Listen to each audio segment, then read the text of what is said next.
Good morning, good afternoon, good evening, folks. Michael Zuber with One Rental at a Time. And as promised in the daily financial news this morning, we are on with the one and only, and yes, legendary investor, Anna Kelly. How you doing, Anna?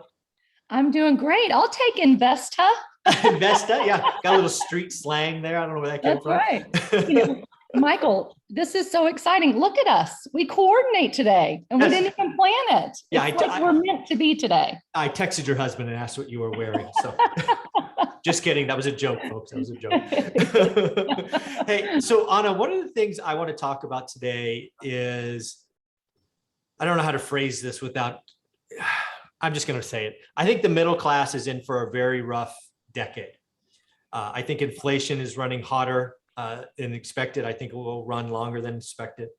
I've got to tell you, I think middle class tax raises are coming, both kind of everyday taxes and property taxes, but I think legitimately income taxes are going to go up.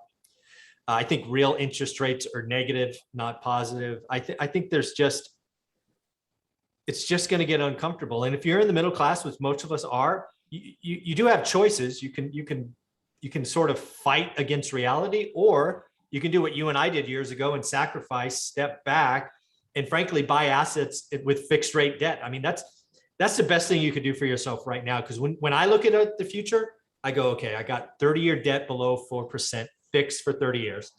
I can buy an asset that I know is going to inflate in value. And oh, by the way, the income it produces will increase. I might want to get me some of that one rental at a time stuff, because the other options aren't great. I agree with you completely. There's so much to unpack right there, right? To unpack. I think, yeah, we are definitely heading for inflation. We're seeing it today. And the inflation indicators, even historical, that say it's been at 2% are not accurate. And we can talk about that, further as well. But real inflation, by those economists who actually measure the things that we spend money on, the average consumer, the middle class, is made up of many other things that are not included in that basket of goods that makes up the CPI, the Consumer Price Index. So experts say our real inflation is somewhere between 4 and 6% per year. Some say 7, right? Yeah.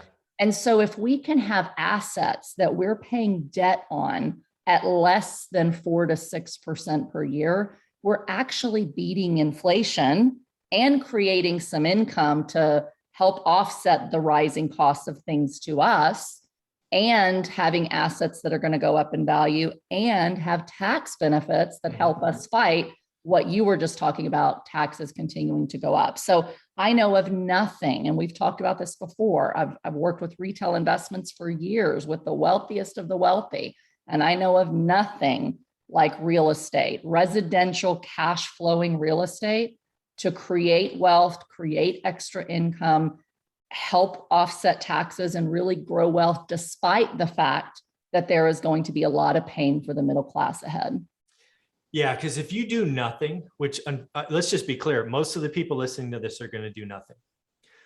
And their circle of people that don't watch us, they're really going to do nothing. And it's going to hurt. They're going to get squeezed everywhere. It costs more to fill up the tank. It costs more at the grocery store. It costs more here. It costs more there.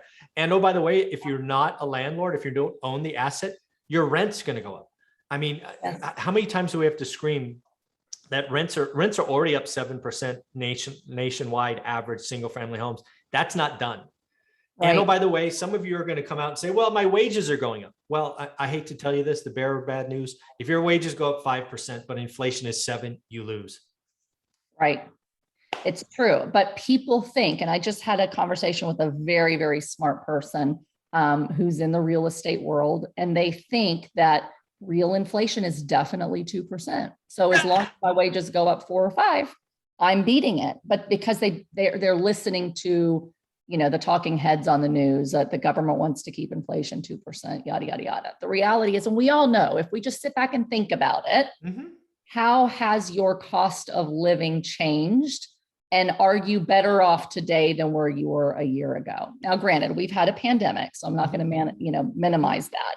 But the reality is, most Americans, every time I've looked, and there's surveys done every year that come out that says, how much money does the average American have saved?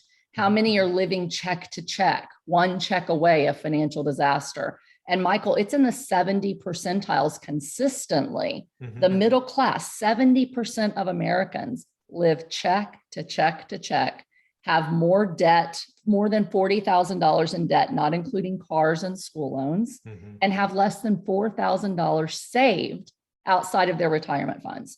So that tells us that something must be happening. Now, granted, some of it is choosing to live above our means, because as we make more money, we go spend more money on bigger houses and toys and things like that. I did that. Right? I know what that looks like. Yes, I did too. And I learned really quickly to start living below my means so that I could expand my means. But if people think that, you know, wages going up is going to protect me and help me to continue to grow wealthy, you're sorely mistaken. If history and the average American more than 70% is any indicator. Yeah, what I would tell folks listening to this, some of the things I say, I do it on purpose to shock people, because sometimes that's the only way you break through the day in, day out grind of the rat race, right? The rat race is real. And what I got to tell you folks, if you're going to continue doing what you've been doing the last 3 or 4 years, you're actually not going to get what you got. It's going to get worse, because you're going to take home less money because taxes are going to go up. You're going to be spending more money to get the same kind of stuff. And it's going to be on you, right? One of the things I truly believe is you as an individual must suffer the consequences of what you choose to do, right? I chose to spend every penny I had in my 20s, and I had nothing to show for it in my 30s. I had lots of nice toys that depreciated nothing. Yes. But that was my choice. And a lot of people are making that today. So what I want people to realize is the middle class is under attack, probably going to be for most of this decade. You can either sit back and take it, or you can sit back, understand what you and I did very early on, needs versus want. You went from a house to a fourplex, you house hacked with kids, right? We stepped back substantially and started to buy assets. And if you can just get to 4, like I talk about all the time, 1 rental at a time, get to 4, just think what inflation will do to the value of that home. Think about what inflation will do to the rent. And oh, by the way, you have fixed rate debt and rent goes up. What happens? Most of that falls to the bottom line. You know, go take care of your future right now, because if you don't, it's going to get more uncomfortable. Absolutely. And, you know, we lived through the Great Recession when there were significant number of companies who failed, mass layoffs, you know, people really hurting financially for a long time. And I learned through that, and we've talked about this before on other episodes, but I learned through that the safety that I thought I had by working for one of the world's largest companies, AIG, very quickly was taken out from under me. The same thing with entrepreneurship. We had a small business, and we thought, oh, it's going to make all this money. And it did. The very first year, we made a lot of money. The second year, everything changed in the economy. And so I realized very quickly that if I want to be in a different place tomorrow, I cannot just rely on my job and raises and a small business always doing well. I had to take control of my finances and say, what other ways are there? Oh, by the way, I lost almost everything, between 2/3 and 3/4 of my 401k during that crash. And that probably is a topic for another episode about maybe correction coming again in the stock market, right? Yeah. But I realized that if I want to be different tomorrow, I have to do something different than what everybody else is doing. And I have to take control of my finances. And real estate was the most powerful, quickest way I could do that, even with very, very, very limited means and a significant amount of debt. Buying those assets, finding a way to get creative and take them down is what's going to protect you by creating that extra income if something does happen to your job and you're out of work for a little while. Creating that equity as things go back up in value, that I can take that equity out and put it down on another property and just continue one at a time to buy something else that pays the debt, that creates extra cash flow, and that gives me a little more cushion so that while I'm living below my means, I can really work to expand my means in a very powerful way, not available to us in just about anything else.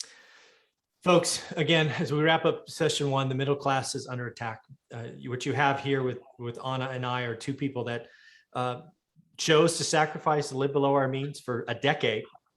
and do one rental at a time. And we've gone on to do some amazing things after, but you have a choice. It starts today. If you're listening to this and you're still listening, you have a choice. Are you going to be different tomorrow than you are today? Because if not, it's about to get really, really uncomfortable. So Anna, how can people follow you, be part of your world, and talk about Greater Purpose Capital, please?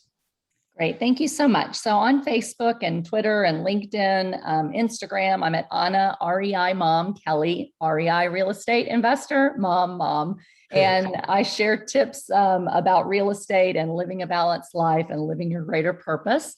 And Greater Purpose Capital is for those who want to invest passively because you really don't have time to invest actively in your own deals, still getting the benefits of real estate, the tax benefits, the income benefits, the upside benefits, but doing it with investors and syndicators and operators like myself who can go in and buy these assets, do the hard work, and make a greater impact on the lives of our residents, which is the most important part while we are growing our wealth.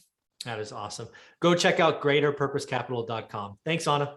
Thanks, Michael.